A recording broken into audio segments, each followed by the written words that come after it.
Dear students, this is the summary of Act 3rd and Scene 2 from Merchant of Venice, and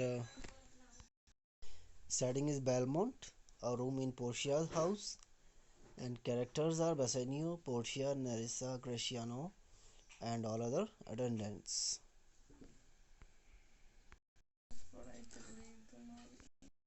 So the summary starts from here. In Belmont, Portia begs Bassanio to delay choosing between the cascades for a day or two. In this scene, Portia is begs means requests Bassanio to delay choosing between the cascades for a day or two. She says that wait for some days.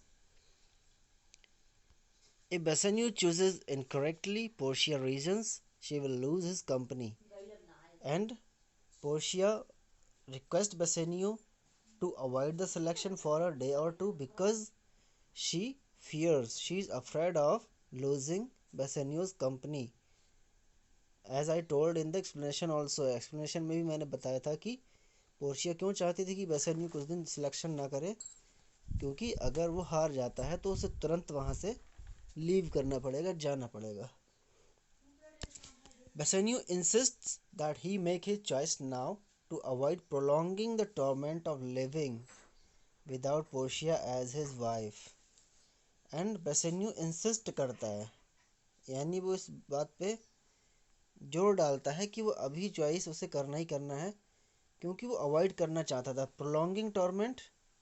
Prolonging means जो torment है, जो torture है, torture यानी जो sadness और जो उसका pain था living without Portia as his wife, यानी जब तक वो कैसकट को सिलेक्ट नहीं करता तब तक पोर्शिया उसकी वाइफ नहीं बनती. तो इस पेन को अवॉइड करने के लिए वो सिलेक्शन अभी बनाना चाहता था. And second thing is that he wants to remove the confusion that he is the owner of Portia or not. इस confusion को भी दूर करना चाहता था कि या तो इधर या उधर, या मैं हार जाऊं, अभी हार जाऊंगा तो जो एक पेन है वो लंबे टाइम तक नहीं रहेगा, और अभी जीत जाऊंगा तो पोर्शिया अभी से मेरी वाइफ हो जाएगी.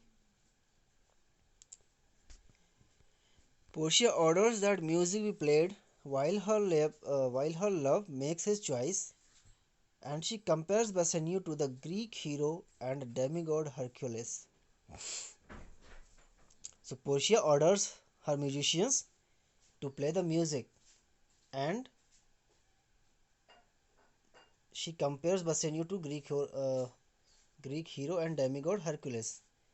Hercules से उसकी कंपैरिजन करती है, जैसे उसमें बताया था एक्सप्लेनेशन में कि हरक्यूलिस जिस तरह से ट्रॉय में अपनी लवर को बचाने गया था सी मॉन्स्टर से, same just like that Bassanio is going to make a choice to attain, to achieve Portia. And she had given some reasons for the music also. If Bassanio loses, then the music would be like the fading music on that a swan dies. जिस तरह से एक हंस बहुत धीरे धीरे music के साथ अपनी डेथ को प्राप्त होता है, जस्ट लाइक दैट वो चाहती है कि अगर वो हार जाए तो ये म्यूजिक उस तरह होगा. And if Bassanio wins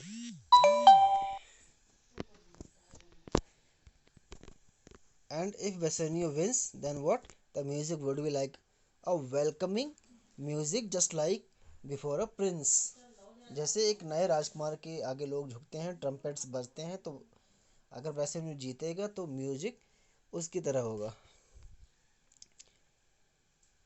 Like the suitors who have come before him, Bassanio carefully examines the three cascades and puzzles over their inscriptions. जिस तरह दूसरे suitors वहाँ पर आए थे पोर्शिया को अचीव करने के लिए, just like them Bassanio also carefully examines all the inscriptions written on the cascades and puzzles over. He is little bit puzzled and confused. वो सबको देखता है, बारी बारी से inscriptions पढ़ता है.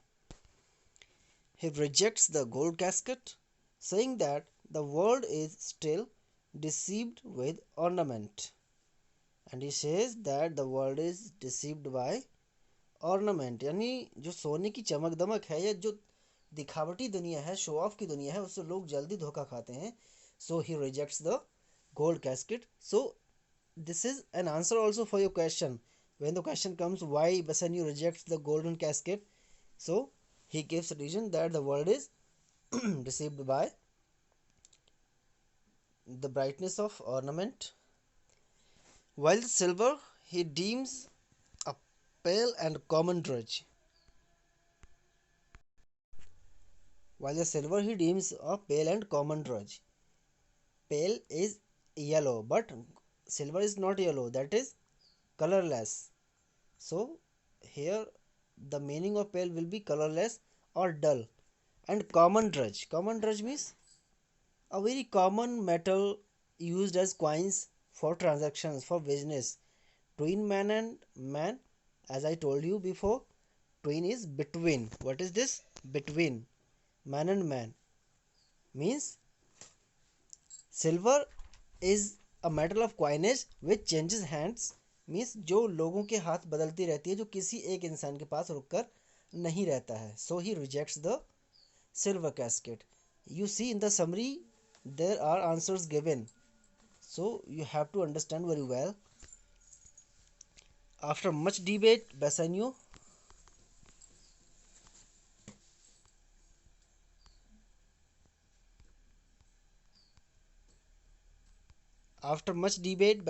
picks the lead casket, which he opens to reveal Portia's portrait along with a poem congratulating him on his choice and confirming that he has won Portia's hand.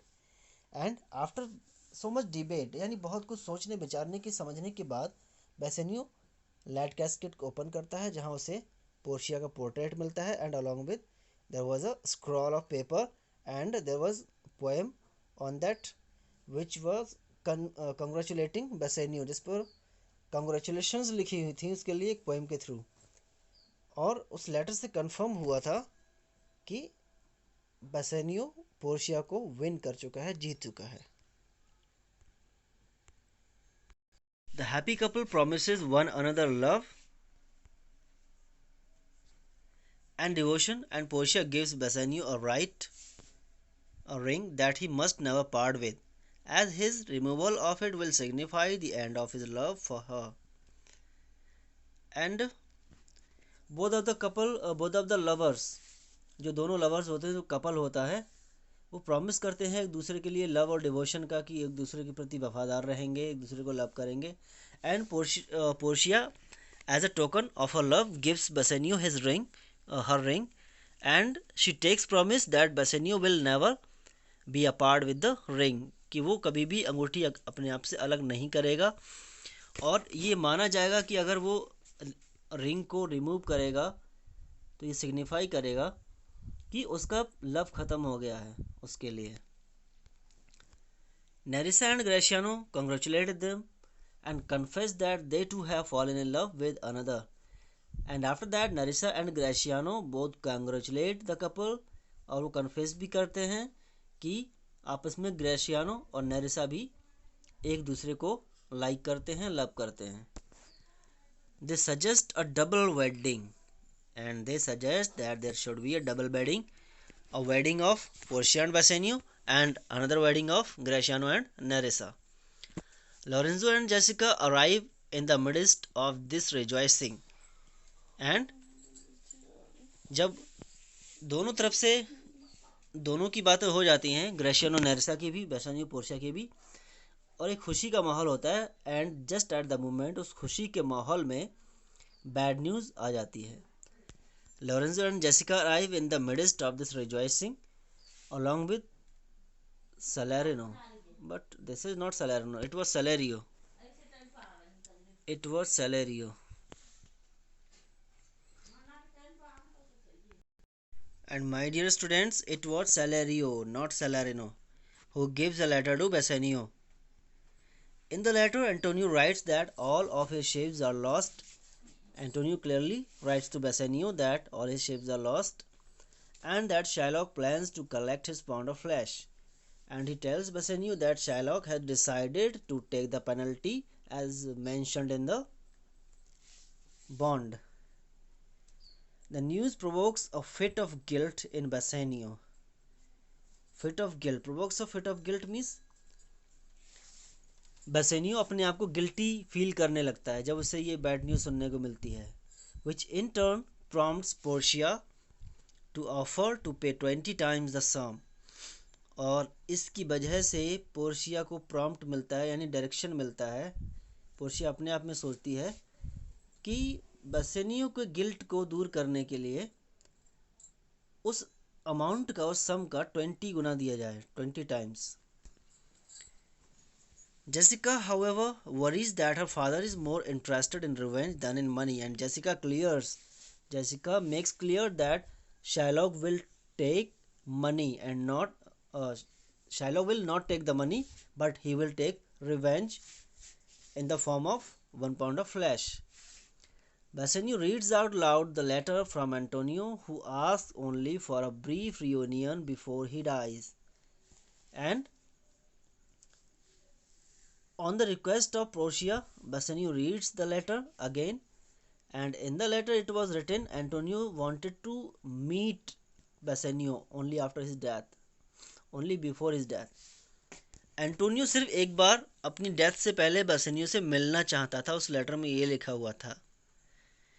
Portia urges her husband to rush to his friend's aid and Bassanio leaves for Venice.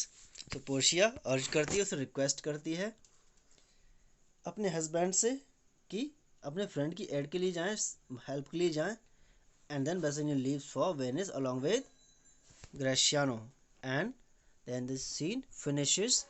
Thanks and have a wonderful time.